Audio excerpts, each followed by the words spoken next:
Towns. Without further ado, I welcome in my good buddy.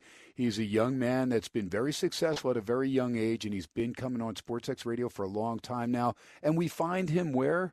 Back in New York? No, that's not good enough for Mikey D, man. Mikey Domagala is joining us from freaking Aruba, man. I mean, what the heck, Mikey D? I mean, how did you pull that one off? Is this a business expense? Well, listen, Ken, I'll be honest.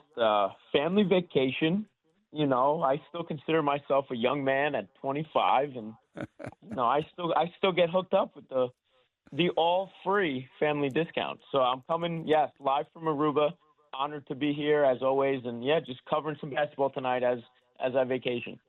There you go. And the old man's like, look, the kid's still a dependent. I'm claiming him because he's still costing me an arm and a leg. Unbelievable. Domagala, you're a piece of work. Talk to me about this Knicks team, Mikey, because when I saw this trade potentially going down, me and my buddy, the Crooklyn Ball, and Noah Parker, I was like, wait a minute. They made this run last year without Randall, right? Not a healthy Randall. But DiVincenzo was one of the biggest parts of that run, and he looked phenomenal in the postseason. I mean, this guy couldn't miss. And you're going out and you're going to grab Karl Anthony Towns, who I know has game, but he's injury prone, and he's also somebody that's not worth what they gave up. You got to be kidding me, Mikey. And tonight he had 12 points in 24 minutes.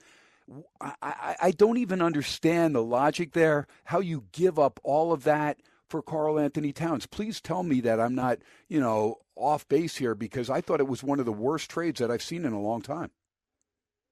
All right. I hear you with that for sure. But if you look at the Knicks' needs, and I'm happy you brought up that the Knicks did what they did last year, mostly without Randall, because that's a big staple in my following statement. All right. Okay. Technically, that trade is Karl Anthony Towns for Dante DiVincenzo and, picks and whatnot, but eliminate Julius Randle from that. Yes, they put up similar numbers and all of that, but the Knicks I cannot stress how badly they needed a center. With Mitchell Robinson injured, continuously injury prone, they cannot go deep in the playoffs and even sniff an NBA Finals appearance with Jericho Sims at the center, or, if Taj Gibson gets cut again by Charlotte, is Tibbs going to pick him up, and 40-year-old Taj Gibson going to be the starting center? They needed that big-name starting center who could produce and stretch the floor with his three-point shooting and all of that. Now, like you said, Dante is a massive loss. I can't even stress how big of a loss he is because of all those clutch shots, all the threes. But, Ken, it had to be done. They built one of the best starting fives in the NBA. They're loaded, absolutely loaded. Think of the one-on-one opportunities Jalen Brunson's going to have when Towns pulls the center out to the three-point line. That's what I'm most excited for. And tonight wasn't pretty against Boston, but it's all a work in progress. Yeah, well, when you make the run that you made last year, and you did it without Randall, and you see how far you've come, I'm just wondering, you look at, and again, I know it's just game one, and Boston all fired up, dropping the 18th banner. You got the Bill Russell Bridge being renamed today as Big Time Day in Beantown, and they were ready, and they ambushed the Knicks big time in the first quarter, won it by 19, 43-24, and then coasted after that.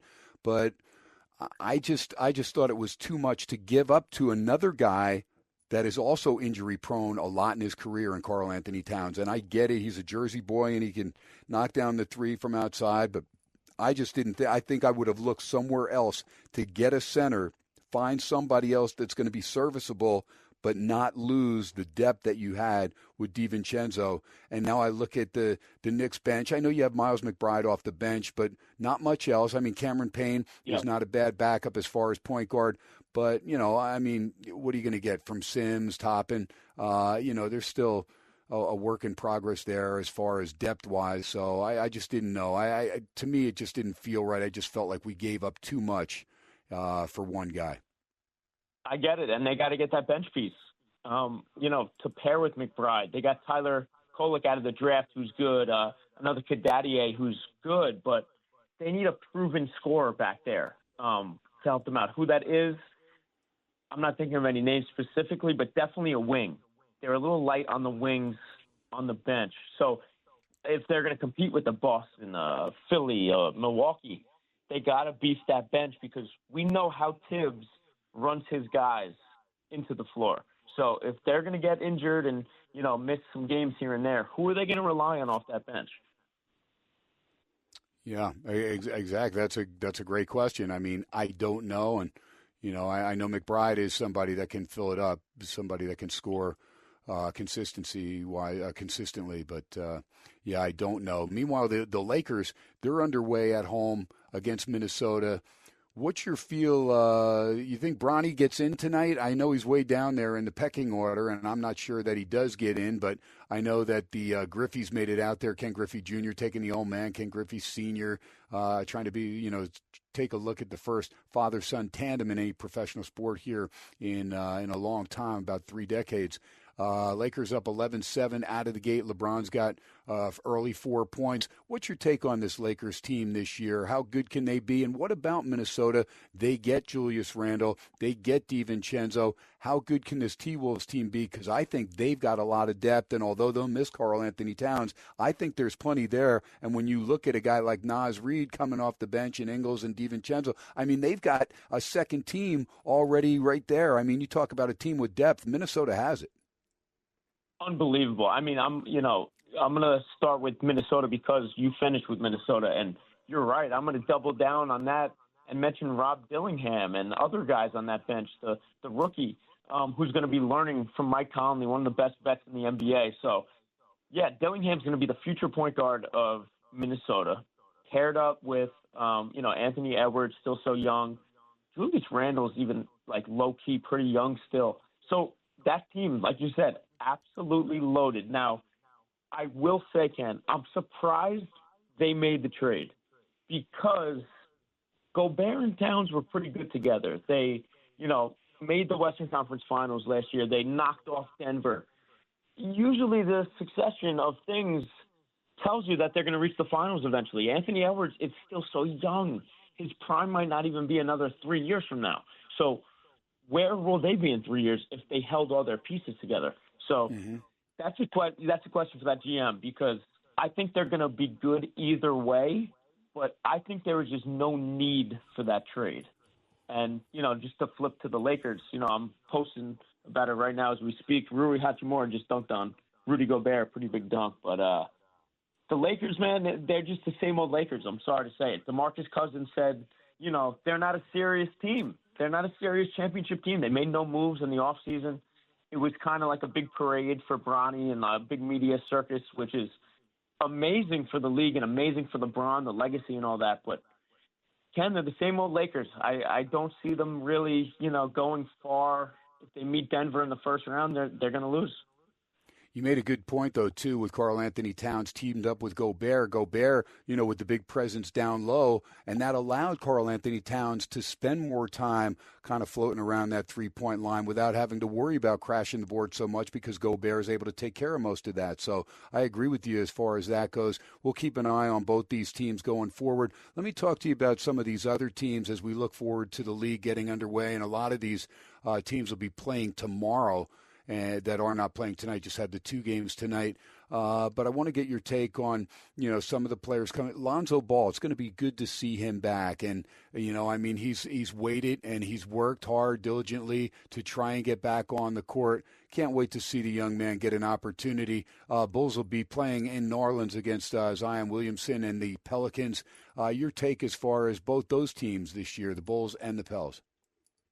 Yeah, no, that's fun. Fun opening game for Lonzo. That's his former team, New Orleans. The Bulls, same old Bulls, same old Bulls. Zach LaVine, great player. Is he a winning player? I don't know. I just don't think they have enough. Maybe they'll scratch the play-in. DeMar DeRozan was a big facet of that team. And then New Orleans. Now, Ken, this is where it gets fun because they're loaded. And they're one of the most underrated teams in the whole league, not even just the West. They add DeJounte Murray, who, with Trae Young, he probably got a quarter of the touches that he got when he was in San Antonio. Now he's going to be running the point, throwing lobs to Lonzo. Brandon Ingram, a little bit of a question mark last year, but they got Trey Murphy. They got Herb Jones. They got weapons on that bench. And, they got Missy, the big center they drafted. So they got a lot of potential. C.J. McCollum still around. And it's almost like, all right, who's going to be pushed to the bench? That's how many weapons they got. So they could make some noise in the West. I could see probably like top 6, in my opinion. Yeah, it'll be interesting to keep an eye on those Pels. And then the Denver Nuggets, I mean, all of a sudden they got short-circuited last year, and it's a team that's not used to losing, especially on their home court, and Jokic will lead the way again. This team's going to be hungry, and you could feel it, because they thought they had the makings of a back-to-back champion last year, and Michael Porter Jr. really struggled in the postseason down the stretch shooting percentage-wise, and nobody seemed to come up big, and Murray'd have a feast or famine game.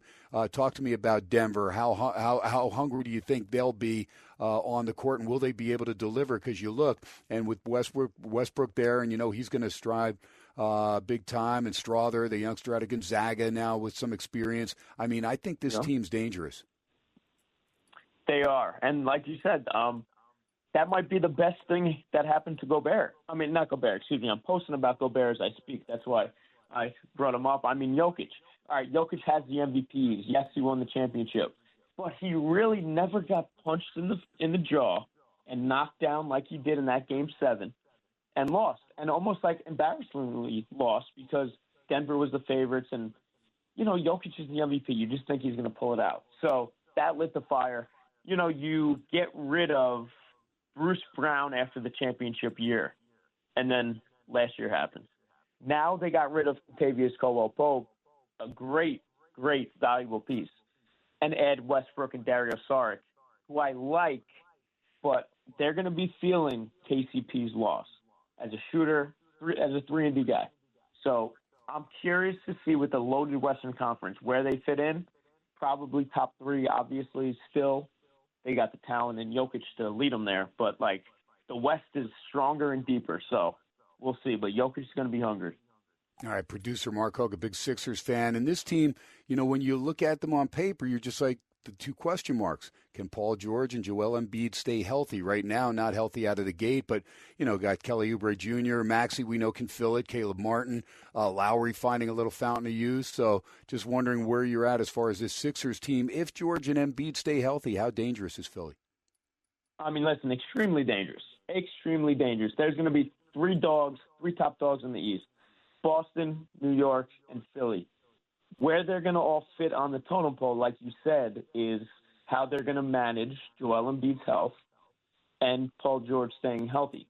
Because, Ken, they had, in my opinion, the best or one of the best off seasons this year. I mean, they drafted Jared McCain, who's a good player, good guard. He's going to, learn from Maxey and Kyle Lowry how to be a pro, how to be valuable to the team. Eric Gordon, they got Caleb Martin, great player. That's just a great glue guy on that team that they desperately needed. But, Joel Embiid, they don't want him playing back-to-backs. So are they going to, gamble their chances and fall to the 7th, 6th, 5th seed and get a harder spot in the playoffs? But Joel will be healthy. Is that the gamble that they're going to make? I don't know. So we'll see. But Embiid's out for the first week, and Paul George is also. So not off to the best start. Another team that should be hungry, no question, will be the Milwaukee Bucks. Chris Middleton banged up right now. Giannis a little bit banged up, but should be ready to go. You have Lillard, you have Trent Jr., Brook Lopez. I mean, this is a good, solid team. Taurean Prince, Bobby Portis, we know one of the better guys off the bench. Connaughton, a guy that can fill the 3 when you need.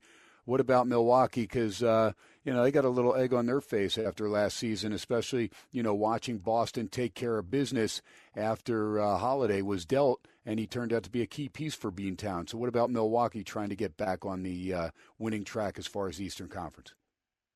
Yeah, definitely. Well, I talked about those 3 head honchos who I think, and I think Milwaukee's that team just right on the outside, the 4th, 5th seed, guaranteed if they're all healthy. A little bit of the same from them. You saw they wanted to move Brook Lopez. They didn't. I mean, he stretches the floor, and it's not even close to what he was when he first came in the NBA as a back-to-the-basket guy. I thought they were going to move him because he kind of slows down the offense. He kind of makes it stagnant. He'll shoot threes from almost half court sometimes, and it's crazy. But I love the Gary Trent Jr. move. They got him for cheap, where he could have gotten money elsewhere. So, you pair a great shooter like Trent Jr. next to Dame, he's going to be found and he's going to be fed. So we'll see. I don't think they're necessarily contenders, but I don't think they're necessarily pretenders either. They're just kind of caught in the in-between with other great teams in the East. Jump over to the West real quick. Your take with Klay Thompson joining Doncic and Irving over there for the Dallas Mavericks. P.J. Washington, good solid player. I mean, they've got pieces waiting for Dinwiddie to find himself and be a major contributor off the bench as well. And Lively has got potential to do that. What about Dallas depth-wise and Klay Thompson? How well will he fit in with Kyrie and Luka? Oh, yeah, I'd say they're going to be lethal now. I mean, Klay Thompson's one of the greatest shooters ever. Yeah, he kind of stunk it up last year. He went 0 for 10 in the final playoff game. Everybody's holding that over his head. That being said, maybe he needed the new home. He needed the new look in Dallas. He needed Luka and Kyrie slinging him cross-court passes, and he'll be wide open. I like it. I like it a lot for him. That's what they needed. They needed another scorer, as you saw, against Boston. And they got Quentin Grimes, Najee Marshall, Dinwiddie in free agency. So they didn't just get their guard score. They got bench scoring help too. So they're going to be good. They'll be right back atop the West as well. Last team want to sneak in, could be a sleeper real quick, Indiana Pacers. I mean, Halliburton, we know all about him. He was a little bit banged up there in the postseason. McConnell got the contract extension, so you're fine at the point.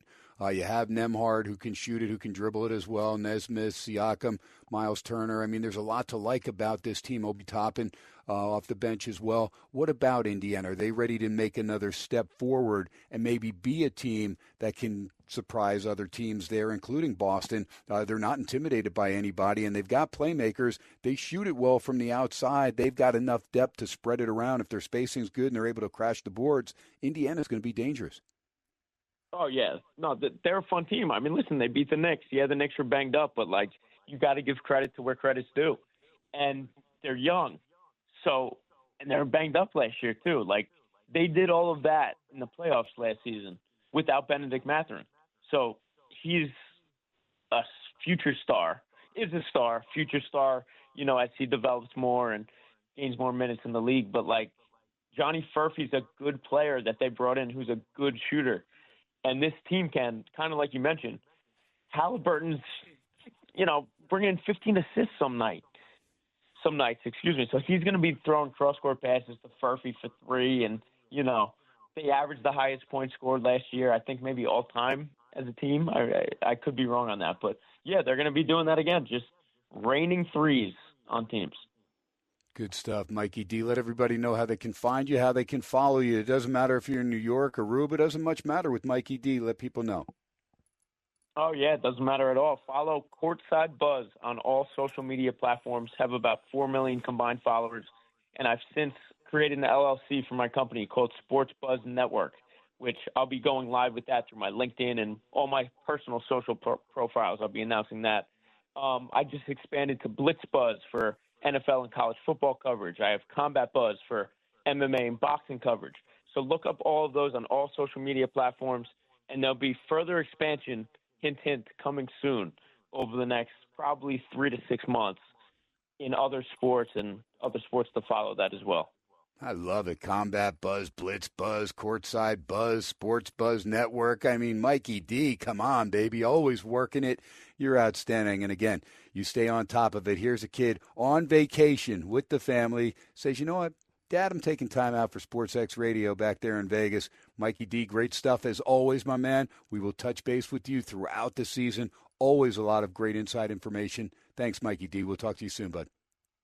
Ken, as always, thanks so much. And, hey, you got to grind anywhere, any place if you want to be successful. So thanks. That's so right. There you go. Take it from a guy that knows all about grinding for years. And when Mikey D hits KT's age, well, KT will be grinding on the other side. But nonetheless, great stuff from Mikey D. Always appreciate him. Take a break.